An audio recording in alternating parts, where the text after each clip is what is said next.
Alright, so I'm gonna show you how to mount this to the garage floor.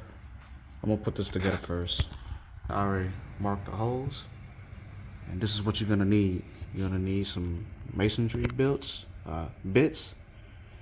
and this is the bolts and the anchor kit that you need. I'm gonna use the second one, the second drill bit, then I'm gonna use the half bit.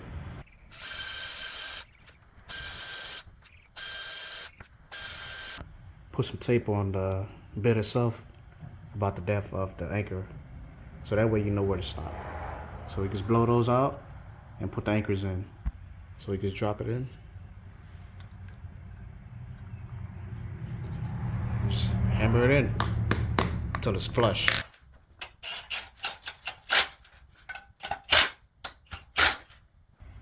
Mount it to the ground.